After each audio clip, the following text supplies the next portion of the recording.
Calcul du moment cinétique d'un point M par rapport à un point O. Nous avons vu une première méthode, nous avons fait directement le produit vectoriel de OM par le vecteur vitesse en connaissant les coordonnées du vecteur OM et les coordonnées du vecteur vitesse. Le vecteur OM, je vous rappelle, fait R fois U de R plus Z fois U de Z, R fois U de R plus Z fois U de Z. Voici pour le vecteur OM. Et puis, le vecteur vitesse, comment on le trouve? Eh bien, on fait la dérivée du vecteur position OM par rapport au temps, la dérivée de cette expression qui nous donne R point U de R plus R θ point U de θ plus Z point U de Z. Je vous rappelle que le vecteur U de Z, il est constant puisqu'il a toujours la même direction et le même sens orienté vers le haut. Maintenant, je vous demande de faire le calcul de ce moment cinétique, non plus directement en calculant chacune des coordonnées, mais en faisant le produit vectoriel de cette expression par celle-ci. Il va falloir par exemple connaître quel est le vecteur correspondant à UR vectoriellement U θ avec la règle des 3 doigts de la main droite.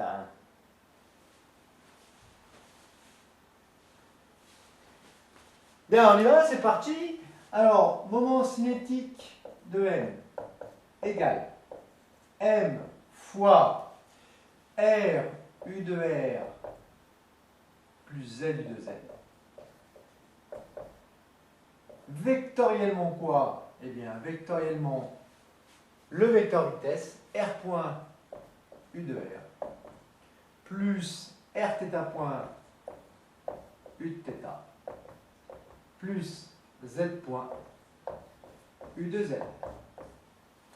Vous savez que U de R, vectoriellement U de R, est égal au vecteur nul, car ce vecteur a pour norme de U de R qui vaut 1, vecteur unitaire, fois norme de U de R qui vaut 1, fois sinus entre U de R et U de R. Et vous savez que l'angle entre U de R et U de R, eh ben, il vaut 0.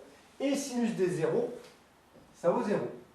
Donc, U de R vectoriellement U de R est égal au vecteur nul, comme U de Z vectoriellement U de Z est également égal au vecteur nul. Ça va simplifier certaines des expressions. Bien, on y va. On n'a pas peur, on attaque le problème.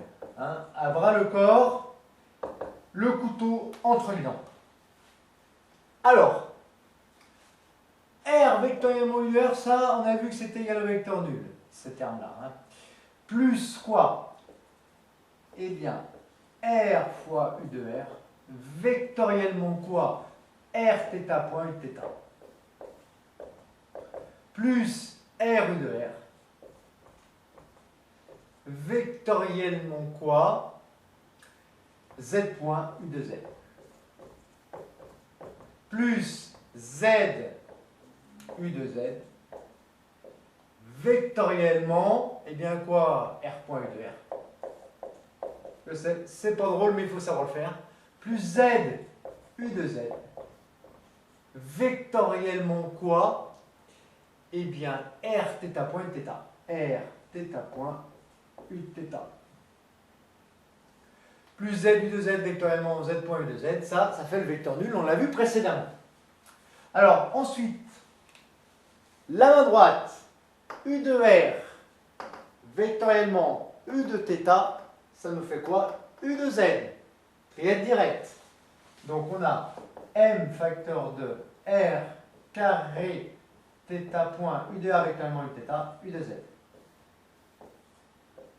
Plus U de R, U de Z. Alors là, on va dans le sens opposé au trièdre direct. Hein, regardez. U de R ici et U de Z ici. Et là, on a U de Z vectoriellement U de R. Donc U de Z vectoriellement U de R dans le sens opposé au trièdre direct. Et bien, ça nous donne moins U de θ. Donc, ça nous fait donc ici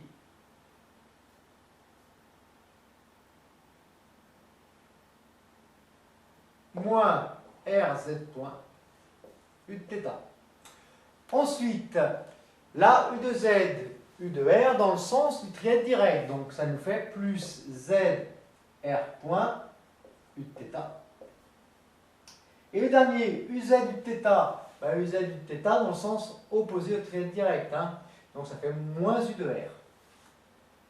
Moins U de R fois Z R θ point. Bien, donc en conclusion, que vaut le moment cinétique du point M? Il a 3 coordonnées. Suivant U de R, ça nous donne donc moins M, Z, R, θ point. Pour U de θ, eh bien, on a M facteur de quoi? Eh bien, de Z, R point, moins R, Z point. Et le troisième coordonnée, M, R carré, θ point, suivant U de Z. Alors, vérifions maintenant les unités pour être sûr qu'on ne s'est pas trompé. Le moment cinétique est bien en kilogrammes mètre fois mètre seconde moins 1, donc kilogramme mètre carré seconde moins 1. Est-ce que chaque coordonnée est bien en kilogrammes mètre carré seconde moins 1? Il faut le vérifier. M, masse, kilogramme.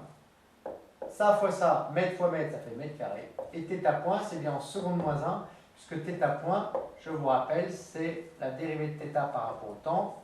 Variation d'angle sans unité, enfin sans dimension physique en tout cas, sur des secondes, ça donne bien des secondes moins 1.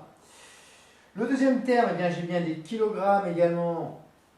Mètre fois R point, c'est D de R sur dt, donc une variation de longueur sur une variation de temps, ça donne bien des vitesses. Des mètres fois mètre seconde moins 1, ça donne bien des mètres carrés seconde moins 1. Pareil pour le deuxième terme. Et le troisième terme, on a bien encore des kilogrammes, mètres carrés seconde moins 1. Voilà, si je ne me suis pas trompé dans les signes, je peux dire presque à 90% que mon expression, elle est bien juste.